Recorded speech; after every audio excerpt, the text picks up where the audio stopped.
حضرت عیسیٰ علیہ السلام کے پاس ایک شخص آیا تو اس نے آ کے کہا میں نے آپ کے ساتھ رہنا ہے حضور، میں نے آپ کے ساتھ رہنا ہے۔ آپ فرمانے لگے دنیا دار بن کے رہو گے کہ دیندار؟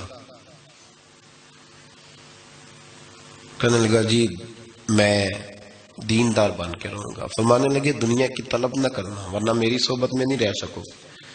حضرت عیسیٰ علیہ السلام نے شادی نہیں کی، مکان ہی نہیں بنایا، ایک تکیہ، ایک پیالہ، ایک کمبل، جہاں رات ہوتی وہیں سو جاتے۔ ایک دن ایک شخص کو دیکھا کہ وہ ڈھلان بنی ہوئی تھی، پتھر کی پہاڑ تھوڑی سی ڈھلان بنی ہوئی تھی تو نیچے لیٹا ہوا ہے۔ آپ نے کمبل بھی صدقہ کر دیا، کہنے لگے آج کے بعد جہاں ڈھلان بنے گی وہاں سو جائیں گے، کمبل کی ضرورت ہی کوئی نہیں۔ کچھ دنوں کے بعد ایک شخص کو دیکھا کہ وہ اپنے ہاتھ کا تکیہ بنا کے سویا ہوا ہے، تکیہ بھی خیرات کر دیا، کہنے لگے اس کے بغیر بھی گزارا ہو سکتا ہے۔ کچھ دنوں کے بعد دیکھا کہ ایک آدمی چلو میں پانی پی رہا ہے، پیالہ بھی اللہ کے راستے میں دے دیا، کہنے لگے چل جائے گا کام اس کے بغیر۔ پر میں دنیا دار بن کے نہ آنا، کہنے لگا نہیں صاحب میں دیندار بن کے آؤں گا۔ جناب عیسیٰ علیہ السلام نے رکھ لیا۔ آپ پہلے دن ہی کہنے لگے چل آجا روٹی کھا لے۔ 3 روٹیاں منگائیں،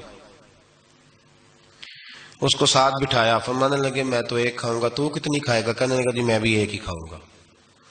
ایک روٹی اس نے کھا لی، ایک آپ نے کھا لی، تیسری روٹی چھوڑ کے جناب عیسیٰ علیہ السلام دریا کنارے وضو کرنے چلے گئے۔ واپس آئے تو روٹی کوئی نہیں تھی۔ اللہ کے نبی تھے، جان گئے۔ رب کریم کا بندہ بھی جان جاتا ہے۔ اقبال کہتے ہیں اولیاء کیا ہیں جواسیس القلوب، کہتے ہیں رب کے ولی کو ٹٹولا نہ کر، وہ تو دلوں کے حال بھی جانتا ہے۔ انہیں ٹٹولا نہ کر، غبار آلود سمجھ کر حکارت سے نہ دیکھ ان کو، انہی کی ٹھوکروں سے سلطنت بنتی بگڑتی ہے۔ اور اقبال کہتے ہیں نہ تیغ و تیر میں نہ لشکر و سپاہ میں، نہ تیغ و تیر میں نہ لشکر و سپاہ میں، کہتے ہیں نہ تلوار میں نہ تیر میں نہ لشکر میں نہ فوجوں میں، نہ تیغ و تیر میں نہ لشکر و سپاہ میں ہے، جو بات مرد کلندر کی بارگاہ میں ہے، جو بات مرد کلندر کی بارگاہ میں۔ تیسری روٹی کدھر ہے؟ کہنے لگا حضور مجھے نہیں پتا۔ فرمانے لگے تجھے پتا ہے پر تو بتا نہیں رہا۔ کہنے لگا مجھے تیسری روٹی کا پتا۔ حضرت عیسیٰ علیہ السلام ایک ہرنی جا رہی تھی، اس کے ساتھ 2 بچے تھے، آپ نے ایک بچہ پکڑا، اس کو ذبح کیا، لکڑی جلائی، اس کو بھونا، اس کو بھی کھلایا، خود بھی کھایا، ہڈیاں جمع کر دیں۔ جب وہ ہڈیاں اس پہلو کو ذرا سمجھیے گا، جب کھا بیٹھے ہڈیاں جمع، وہ ہرنی بھی کھڑی ہے، دوسرا بچہ بھی کھڑا ہے، ایک بچہ کا ذبح کر کے کھا لیا، دوسرا کھڑا ہے۔ جب پیٹ بھر لیے وہ بھی ڈکار لینے لگا سامنے، تو حضرت عیسیٰ علیہ السلام ہڈیوں سے کہنے لگے چلو اٹھ جاؤ اللہ کے حکم سے، اور بکری کا ہرنی کا بچہ پھر سے زندہ ہو گیا۔ وہ چلا گیا، ماں اس کو ساتھ لے کے روانہ، فرمانے لگے دیکھ اللہ نے مجھے معجزہ دیا ہے، ہم نے کھا بھی لیا ہے اور بچہ چلا بھی گیا ہے، ہمارے پیٹ میں ہے بھی، اور اب تو بتا دے روٹی کس نے کھائی ہے؟ کہنے لگا جی مجھے نہیں پتا، نہیں پتا مجھے۔ حضرت عیسیٰ علیہ السلام اس کو ساتھ لے کے بڑے تو دریا کے اوپر، پانی کے اوپر پیدل چلنے لگے، دریا پار کر گئے۔ فرمانے لگے تو پانی پہ چلتا رہا ہے، سارا پانی کراس کر گیا ہے تو ڈوبا نہیں، اب بتا دے روٹی کس کے پاس ہے؟